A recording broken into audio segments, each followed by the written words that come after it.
Alrighty, 3rd through 5th graders, we are going to be drawing with our scissors because as you can see, I do not have a marker, pencil, or crayon on here to help me draw with.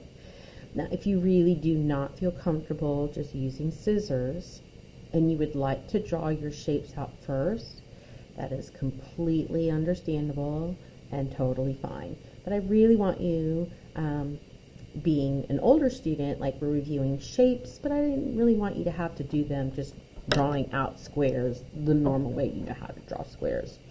So I'm going to move this stuff out of the way. And remember with scissors, you do not have to have a big pair of scissors. You can use, when you are able to use scissors big, then you can use them in any way, shape, or form. So I have my scissors, and remember we need to be safe.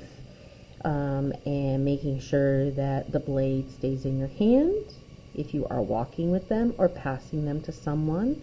And to be honest with you, if you're getting up and walking, they don't really need to go with you. They're totally fine there. Okay, so anyway, I have a piece of paper to glue onto, and then I have extra paper to cut from. The extra paper can be newspaper, magazine, anything that you have lying around, okay? Even a catalog, right, where people order things.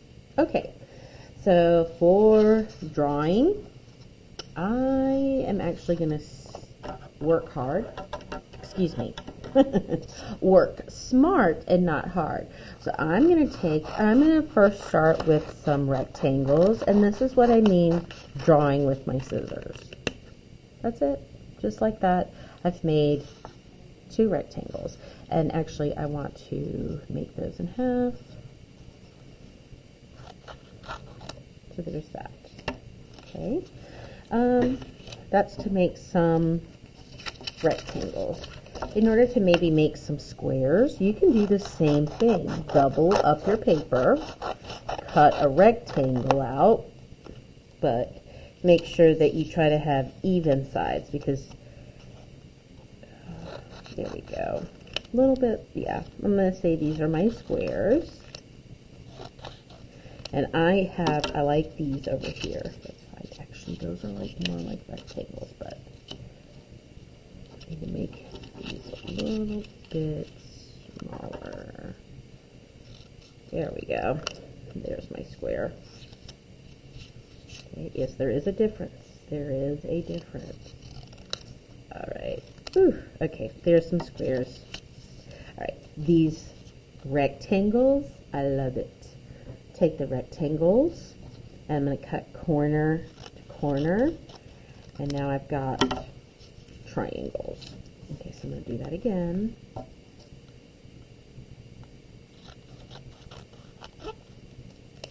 Now, you guys know, so we had some circles, and you guys can start cutting and manipulating, moving your scissors to draw for you. So right here, I'm doing the castle line. Now, I was doing what I tell you guys not to do. I was moving my hand in a very awkward position. But anyway, okay. Here we go. And if you don't like that, you can cut it. It's yours. Okay. So that, we need some circles. And right here, I love it. Those are shapes. Shapes that I can add to my project, just like that. All of this can be used. If you feel like you've cut a lot and you don't need any more, don't waste your paper. Use that for something else. All right, so I'm going to cut this out. And I want this to be the organic shape I was talking about. Found in nature, doesn't have a straight line in it. Blob. Okay, so right now, I've got a good, excuse me, variety Remember, you can fold things in half again and double it up. And remember, for my 3rd through 5th grade, this is a review type project. If you have been with me, we use shapes all the time. They're everywhere all the time. We use them for everything. We use shapes to build upon to create your drawing. Right here, what I love is that is a shape made from me cutting. Boom, just like that. Those look like little legs or something. So, and I just made it look like something because in my head, you can't help but see something from it.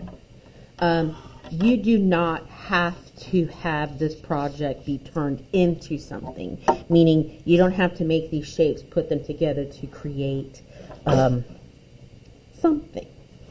I'm going to be abstract. So I have my pile, and I'm just going to go with how I'm feeling. Take some shapes. I'm going to cover that up. And why this reminds me of like a horse or something. Dinosaur. Let me pull that up some. Sorry about that. Again, doesn't have to be perfect. You don't have to think about it. If you just want to you're just randomly putting, and you can overlap, right?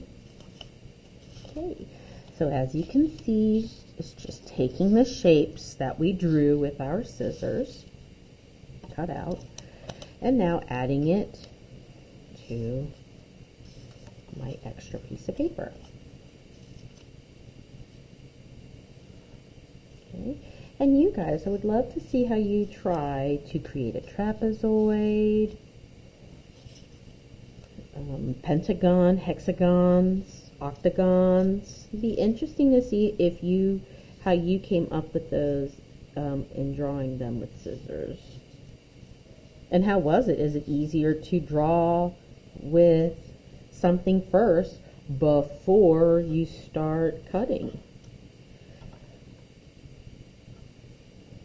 So again, I have this entire plane to fill. Now, you know how I like to do, if you've been with me for a while, made for TV. So I would keep working on that and placing my shapes around. And then I have a final piece, right? So in the end, I have glued my pieces on the bottom paper, and I now have a shapes project. Boys and girls, thank you so much for joining me for your art lesson on shapes. And 3rd through 5th grade, specifically more my 4th and 5th graders, I want you to be on the lookout for a shapes online Google project. Have a great day. Oh, and keep rocking it, Cardinals.